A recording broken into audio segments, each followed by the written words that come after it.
अस्सलामुअलैकुम, वेलकम आप सभी का इस नई वीडियो में। तो जैसे आप सभी को पता है कि स्कास्ट कश्मीर का रजिस्ट्रेशन प्रोसेस 2024 का कंप्लीट हो चुका है। स्कास्ट कश्मीर का जो एग्ज़ाम है वो पहले 18 मई को होने वाला था। देन उसके बाद स्कास्ट कश्मीर ने डेट्स को चेंज करके 19 मई को यहाँ पे एग्ज़ाम रखा। लेकिन इस बीच यहाँ पे कल आप सभी लोगों ने देखा होगा कि जेके बोपी की तरफ से बी फार्म और डी फार्म की जो इंट्रेंस की डेट्स हैं वो यहाँ पे अनाउंस हो चुकी हैं। एडमिट कार्ड्स की डेट्स भी अनाउंस हो चुकी हैं।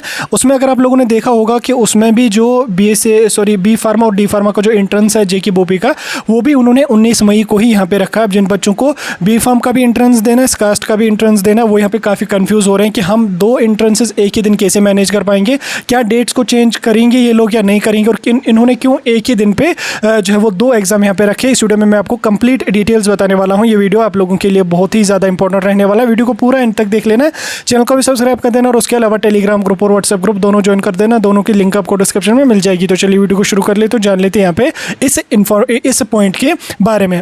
तो देखिए, आप सभी को पता ही होगा कि 19 मई को जेके बोपी का भी बी फार्म का भी इंट्रेंस है, और उसके अलावा यहाँ पे स्कास्ट कश्मीर का भी इंट्रेंस है। हालांकि हम एक्सपेक्ट कर रहे थे कि जेके बोपी बी फार्म का इंट्रेंस लगभग मई के दूसरे हफ्ते तक जब वो कर लेगी, लेकिन इन्होंने बीएससी नर्सिंग से पहले ही यहाँ पे बी फार्म का भी एग्जाम कंडक्ट किया। अब इसके पीछे का रीज़न क्या है? इसके पीछे का रीज़न ये है कि इस बार जेके बोपी जो है वो तमाम जितने भी कोर्सेस हैं, चाहे वो इंजीनियरिंग का हो, चाहे वो आपका जीएनएम एएनएम हो, चाहे आपका जीएनएम लेटरल एंट्री हो, चाहे आपका 12th base paramedical diploma courses हो, सभी कोर्सेज के लिए इस बार जेके बोपी को इंट्रेंस कंडक्ट करना है। इस बार जेके बोपी जो है वो मार्क्स के बेस पे जो है एडमिशन नहीं करने वाली है। किसी भी कोर्स के में मार्क्स के बेस पे एडमिशन नहीं होगा, ना ही आपका जो है वो चाहे वो डिप्लोमा का कोई कोर्स हो 12th बेस, चाहे वो आपका कोई डिग्री का कोर्स हो, सभी कोर्सेज के लिए यहाँ पे आपका जो सिलेक्शन रहेगा वो इस बार इंट्रेंस ही रहेगा। क्योंकि कल जो जेके बोपी के चेयरमैन है, उन्होंने मीडिया पर्सन्स के साथ बात करके भी ये कहा कि बच्चों को इन्फॉर्म कर लो कि अब की बार जो है वो हम मार्क्स के बेस पे नहीं करेंगे। पिछले 2-4 सालों से मार्क्स के बेस पे करते आ रहे थे,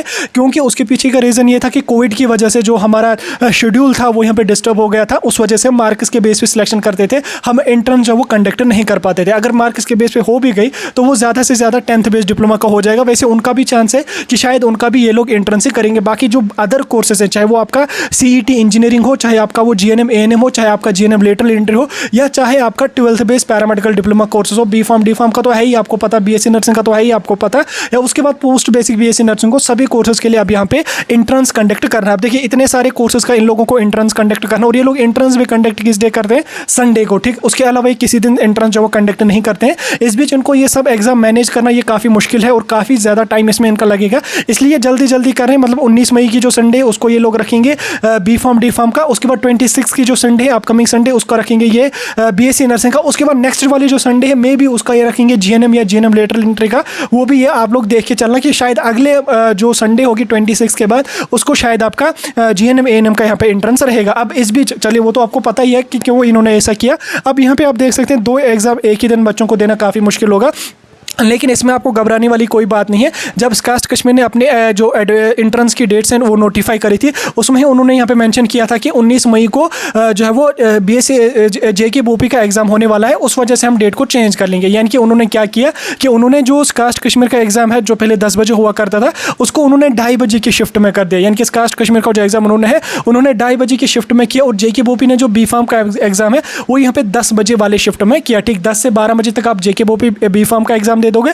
उसके बाद 12 से आपके पास लगभग 2 घंटे का टाइम है, आप चले जाओ आराम से। 2-2.5 घंटे का टाइम है आपको, आप कास्ट कश्मीर का भी दे सकते हैं। ये लोग डेट्स को चेंज नहीं करेंगे, और ना ही आप डेट्स चेंज करने के चक्कर में पड़ना, आपका टाइम वेस्ट हो जाएगा, क्योंकि इनको काफ़ी सारे एग्जाम कंडक्ट करने हैं इस बार। ये लोग डेट्स को चेंज नहीं करेंगे, इनका प्रोसेस इस बार काफ़ी जल्दी होगा, और इनको काउंसलिंग भी इस बार जल्दी ही करनी है, और एडमिशन का प्रोसेस भी इनको यहाँ पे इस बार जल्दी कंप्लीट करना है। ठीक, इसलिए आप जो डेट जो चेंज वगैरह इसके चक्कर में नहीं रहना है। आपके पास थोड़ा टाइम है, आप चाहे बी फार्म का एंट्रेंस दे रहे हो, चाहे कास्ट की तैयारी कर रहे हो, तो आप अच्छी तरह से एग्जाम की तैयारी कर लो और एग्जाम दे दो। डेट चेंज नहीं होंगे। शिफ्ट में इन्होंने किया, मॉर्निंग शिफ्ट में आपका बी फार्म का एग्जाम रहेगा, और इवनिंग शिफ्ट में आपका कास्ट का एग्जाम रहेगा। ठीक, इन्होंने ऑलरेडी मैनेज करके रखा है, क्योंकि कास्ट कश्मीर ने नोटिफिकेशन में ही मेंशन कर रखा था कि जिन बच्चों का एग्जाम 19 मई को होगा, अगर उनको टाइम में कोई डिफिकल्टी लगे, उन्होंने नीचे जो है वो अपने हेल्पलाइन नंबर दिए हैं एग्जाम कंट्रोलर के, आप उनके साथ कंटेक्ट कर सकते हैं। ठीक, बाकी कोई इशू उतना नहीं है। जेके बोपी का भी एग्जाम आपका श्रीनगर में ही होगा। पहले आप जो जेके बोपी का एग्जाम श्रीनगर में दे दो, देन उसके बाद आपको श्रीनगर में ही दूसरा भी आपको एग्जाम देना, शालीमार कैंपस में आपको आना है,